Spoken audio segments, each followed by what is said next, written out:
Good day, everyone, and welcome back. Let's dive straight into what's been happening around the world as of February 28th, 2026. There's a great deal to cover, so we'll get right into it. The Middle East, U.S.-Israeli operation against Iran. Starting with the Middle East, where a major military operation has been launched jointly by the United States and Israel targeting Iran. The scale of activity has been enormous. Over the past 24 hours, hundreds, if not thousands, of missiles were exchanged between all parties involved. The operation has been designated Operation Epic Fury by the U.S. Department of Defense, while the Israeli side refers to it as Operation Work of Line. Here's what we know by the end of February 28th. Early this morning, Israeli forces launched strikes against Tehran, the capital of Iran. An enormous volume of footage emerged throughout the day, and two things stand out immediately. First, the Iranians appeared genuinely caught off guard. There was no indication they anticipated an attack of this scale this morning. Second, and perhaps most strikingly, Iranian air defense was essentially invisible. No interceptors, no surface-to-air missiles, no countermeasures of any kind, just explosion after explosion across the capital. According to available information, Israeli forces specifically targeted the compounds and residential locations of Iran's supreme leader. Satellite imagery has since emerged, showing the extent of destruction at the compound typically used as his official residence. By the end of February 28th, several Israeli media outlets were reporting that the supreme leader had been killed in the strikes. Iranian authorities have denied this entirely, and pro-Iranian sources indicated he would be making a public statement later this evening. Beyond Tehran, the past 24 hours saw an unprecedented volume of Tomahawk cruise missiles launched toward Iran, a volume that surpasses anything seen during the entire Russia-Ukraine conflict. The apparent objective was the comprehensive destruction of Iranian military infrastructure and air defense systems in a single overwhelming wave.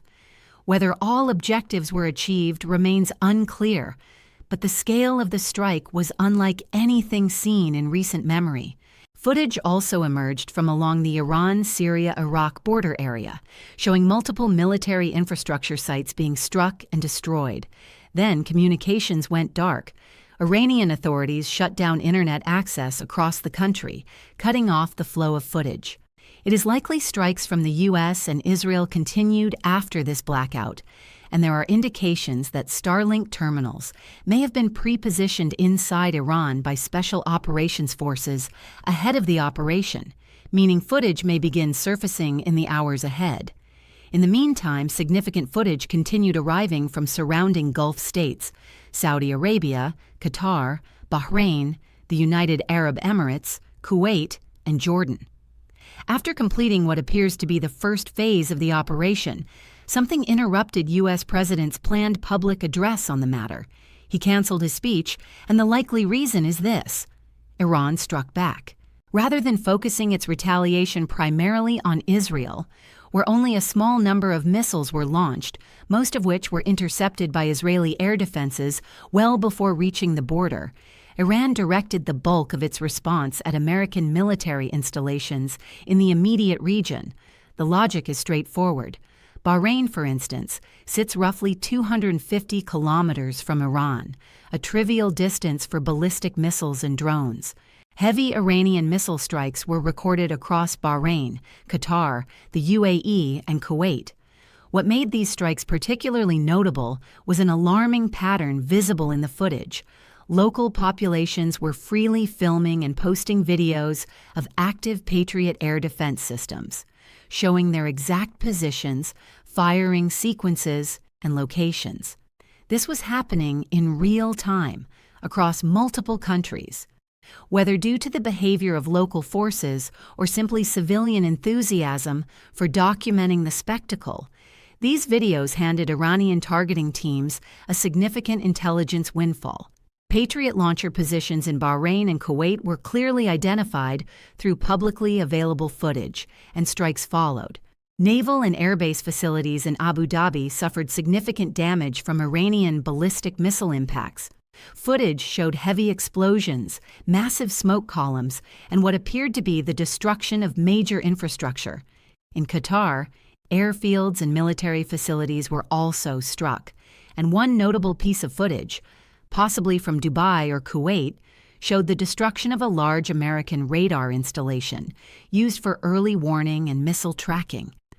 The bottom line from the past 24 hours in the Middle East: enormous quantities of expensive military infrastructure have been destroyed on both sides.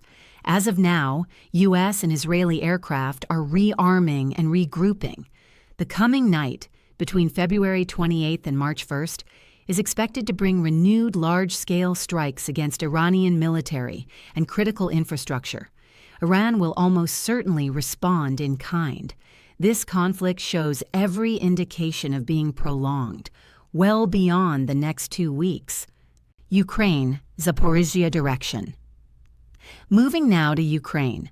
The past 24 hours brought significant developments, beginning with the Zaporizhzhia front. With the Middle East conflict now consuming global attention and military resources, Russian forces have intensified activity across the entire Zaporizhzhia direction. Russian commanders appear to be operating on the assessment that Patriot system munitions and Western air defense support will be redirected to the Middle East theater, leaving Ukraine with diminished defensive capabilities. The window of opportunity is recognized, and Russia is moving to exploit it. Significant Russian assault activity is being recorded in the Kamyansky direction, with FPV drone strikes targeting Ukrainian armored vehicles and transport columns. The operational goal appears to be a breakthrough of Ukrainian defensive lines and an approach toward Kamyansky, with the ultimate objective of establishing control over the N-88 highway, connecting Zaporizhzhia city to Vasilivka. In Vasilivka itself, Russian forces struck the central bridge again, reportedly causing significant damage. The intent appears to be severing the southern portion of the city from the settlement of Priazovsky. Should the bridge be destroyed, Russian forces may attempt to push into the city itself via Novoandriivka and Novodanilivka. Intense fighting in this area appears imminent. The most dramatic changes, however, are coming from the eastern Zaporizhzhia direction, where the front line has shifted considerably. Looking back at the situation on February 22nd, when this Russian offensive operation appears to have begun, Russian forces were striking the settlement of Vodiane with thermobaric systems. The map then began evolving rapidly. By February 24th, the Ukrainian Ministry of Defense confirmed Russian positional gains around Ivanivka. That same day, Russian forces improved positions south of Yelnin and Hirke. By February 25th, Ukrainian defenses south of the pocket had collapsed, and Ukrainian units began withdrawing northwestward toward Huliaipol under sustained aviation and artillery pressure. February 26th saw Russian forces consolidate and regroup following the first assault phase. By the end of February 28th, Russian forces established control over the settlement of Hora, south of Yelnini, confirmed by the Ministry of Defense. The map now shows Russian forces closing in on Yelnini and Vasilivka from 2 directions simultaneously, with the gap between the northern and southern pincers now standing at roughly 10 to 15 kilometers. Russian operations toward Huliaipol are also ongoing. At the current rate of advance, Russian forces are expected to approach the Huliaipol area sometime around late April, at which point the battle for that city will likely begin. Ukraine is attempting to push reinforcements southward from Polohy to sustain its counteroffensive operation in the northern Zaporizhzhia sector, but Russian drone operators appear to have identified this tactic and have flooded the area with FPV operators, conventional drone units, missile fires, and artillery. The volume of footage showing Ukrainian vehicles and positions being struck in this area is substantial. Kostiantynivka direction. The map around Kostiantynivka has been adjusted. Russian forces have improved their positions in the eastern part of the city. In the central area, no significant changes have been recorded, though Russian forces have substantially degraded the city's logistics network. The southern defensive line of Ukrainian forces has not been fully broken. There are breaches at several points, but nothing yet critical. In the coming days, another Russian assault wave aimed at fully penetrating and pushing deeper into the city is anticipated. Shakuloviansk direction.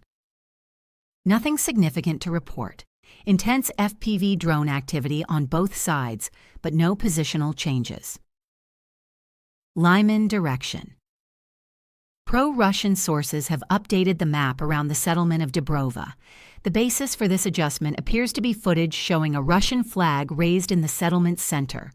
Whether it was planted by a drone or physically placed by a soldier remains unclear, so the map has been left unchanged for the moment, pending confirmation.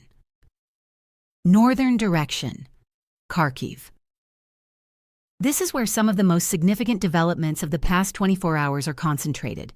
It increasingly appears that the Kharkiv offensive has been designated as Russia's primary operational axis for 2026. The strategic logic is clear. Russian forces are being tasked with pushing close enough to Kharkiv city to suppress Ukrainian drone and missile operations targeting Belgorod. The settlement of Neskuchne has been confirmed captured by Russian forces, per the Russian Ministry of Defense and Northern Group of Forces. Russian units are now approaching the settlement of Vovchansk from the northeast. A dense network of Ukrainian fortifications exists in this area, and Russian forces appear specifically tasked with overrunning them. If successful, Russian forces would enter the Kharkiv operational space and bring the city itself within FPV drone range, effectively neutralizing Ukraine's ability to use missiles and drones to strike Belgorod's energy and civilian infrastructure. Sumy direction. Over the past 12 hours, additional changes have been recorded at the second Ukrainian defensive layer in the Sumy direction, according to pro-Russian sources. Fighting for this layer continues, and Russian forces do not yet appear to have broken through it decisively. That covers the situation as of February 28, 2026. The world is navigating an extraordinarily volatile moment. From the Gulf to the Ukrainian steppe. We'll continue following developments closely. Thank you for your time.